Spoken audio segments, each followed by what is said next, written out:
देखिए फजर की नमाज कज़ा करने से क्या होता है।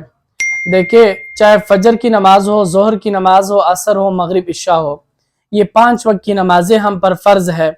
देखिए फर्ज की 2 किस्में हैं, एक फर्ज आइन है, एक फर्ज किफाया है। फर्ज आइन तो वो चीजें हैं, नमाज, रोजा, ज़कात, हज, तौहीद, ये फर्ज आइन है। हर शख्स पर ये चीजें जो है वो फर्ज है। इसमें एक नमाज भी है, नमाज भी फर्ज आइन है, आप पर ही फर्ज है। आप इस तरह नहीं कर सकते कि नमाज आपकी जगह कोई और पढ़ ले। फर्ज की जो दूसरी किस्म है वो फर्ज किफाया है। फर्ज किफाया इसे कहते हैं, जैसे नमाज जनाजा, कहीं फौतगी हुई है तो एक मोहल्ले से अगर एक शख्स चला गया, उसने वहां शिरकत की, तो गोया ऐसा है कि सब लोगों ने शिरकत की। अगर नहीं, एक शख्स भी नहीं गया, वहां मोहल्ले में से सारे लोग जो है इधर ही रहे, वहां जनाजे में एक बंदा उनके साथ नहीं शामिल हुआ, तो गोया के सारे मोहल्ले वाले मुजरिम है। इसी तरह ये नमाज फर्ज आइन है। और फजर की नमाज, देखो हुजूर सल्लल्लाहु अलैहि वसल्लम ने फरमाया कि 2 नमाजें वो मुनाफिकीन पर बहुत भारी है, एक फजर की और एक इशा की नमाज।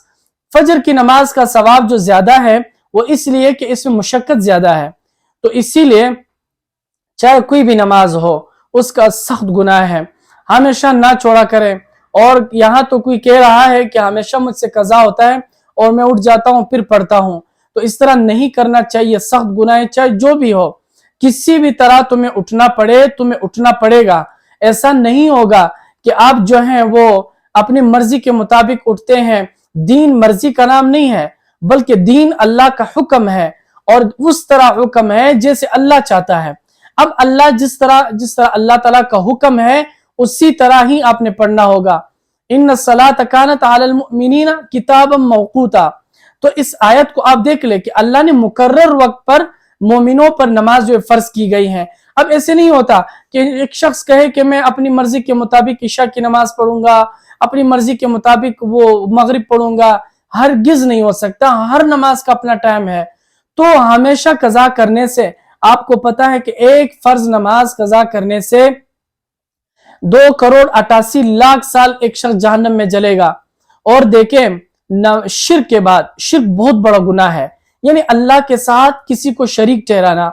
उसके बाद अगर कोई गुनाह बड़ा है तो वो नमाज का छोड़ना है। हदीस में है, मन तरक अस्सलात मुतअम्मिदन फक़द कफ़र, जिस शख्स ने जानबूझकर एक नमाज छोड़ दी वो काफिर हो गया। तो आप सोचे कि एक शख्स जो है हमेशा नमाज कज़ा पर कज़ा करता रहता है और उसके बारे में परेशान भी नहीं होता कि यार मुझसे नमाजें कज़ा हो रही है, मैं क्या करूं। ना वो कोई उलमा से रुजू करता है, ना कोई वो मुतबादिल रास्ता इख्तियार करता है, बल्कि कज़ा पर कज़ा करता रहता है। ये सख्त गुनाह है, इससे बचना चाहिए। चाहे जिस तरीके से हो, आपको उठना जो है वो हर हाल में आपको उठना है, नमाज पढ़ना है। अलबत्ता अगर किसी को नींद आ जाए और नींद की वजह से उसकी जमात चली गई, फिर जिस वक्त उसके आंखें खुल जाए तो उसका नमाज का टाइम वही है, यानी कज़ा वही टाइम है कि बस मसलन आप उठ गए। ऐसा ना हो कि वो मकरू वक्त हो, बल्कि जब इशराक का वक्त दाखिल हो जाए तो उस वक्त पढ़ ले, या किसी चाश्त के वक्त पढ़ ले, या जिस वक्त भी आप उठ जाए तो उस वक्त वही नमाज पढ़ ले। कोशिश करे इसको कज़ा ना करे, इसके कज़ा करने का सख्त वबाल है।